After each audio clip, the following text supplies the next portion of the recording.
One of the most shocking, Exodus 32, 33, and 34. Exodus 32, 33, and 34. This is the second book of the Bible, 3 chapters. What is depicted here is the descent of Moses from Mount Sinai when he's first bringing down the 10 Commandments, chiseled onto tables of stone. He's accompanied by a young man at this juncture, a young man called Joshua, who will ultimately become his successor. And as they approach the camp, they hear a lot of noise. And Joshua doesn't know what it is. Is this a happy sound? Is this a good sound? Moses discerns what it is in chapter 32, 18. It is not the sound of victory. It is not the sound of defeat. It is the sound of singing that I hear.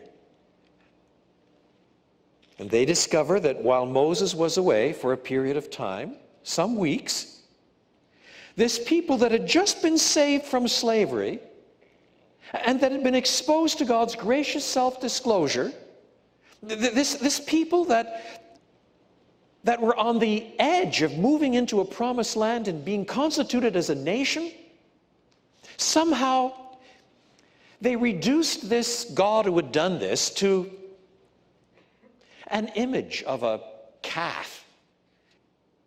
We don't know where this Moses is. He's been away for several weeks now. We're not convinced that this God is so transcendent another. We would like some image that portrays him. Can't we have a God that we can look at and touch like the neighbors all around us? And Aaron, Moses' brother, who's been left in charge, is frightened by what's going on, and he says, well, give me your gold earrings and gold rings and we'll see what we can do. And eventually produces a lovely little gold calf.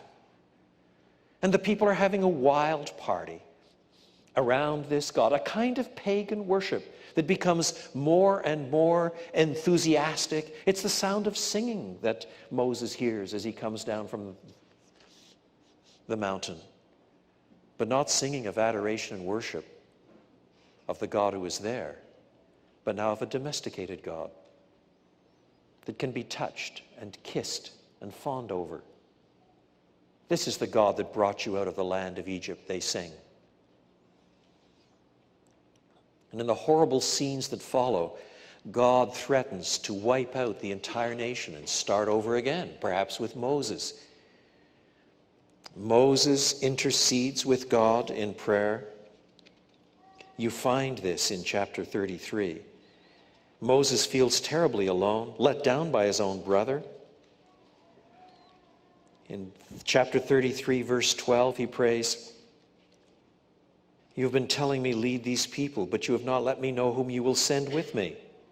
That is, God had sent his brother with him, and now Aaron's not there. You have said, I know you by name, and you have found favor with me. If you are pleased with me, teach me your way so that I may know you and continue to find favor with you. Remember that this nation is your people. That is, he's saying, I didn't choose them. I didn't take them out of the land of Egypt. I'm just your spokesperson. You have to do what needs to be done with them. I can't change their hearts. I can't finally save them. I can't redeem them. They're your people. They're not mine.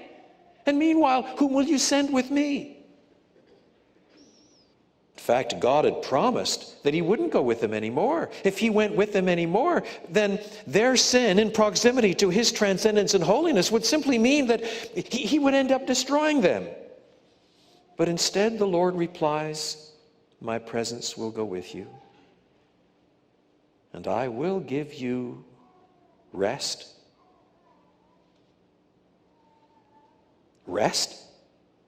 Where did we hear that language before? Do you remember at the end of creation week, God rests? Going into the promised land is often depicted as going into the land of rest. Now God promises, despite the sin, that he will go with the people. He will be forbearing. He will lead them into rest. Moses said to him, if your presence does not go with us, do not send us up from here. Do you see? What any people must have is the presence of the living God. It's not enough in Bethlehem Baptist Church or any other place simply to have the right ritual and the right sermons and the right kind of music. If God does not manifest himself in some way, if he is not present, then what's the point of the whole exercise? Is religion merely something that is structured into a kind of ritual heritage? Or is it bound up with being reconciled to the God who made us, who holds us to account? If your presence does go with us, does not go with us, what's the point in the exercise? How will anyone know that you are pleased with me and your people unless you go with us? What else will distinguish me and your people from all the other people on the face of the earth? There's no point merely being different because we have rules. We must have God.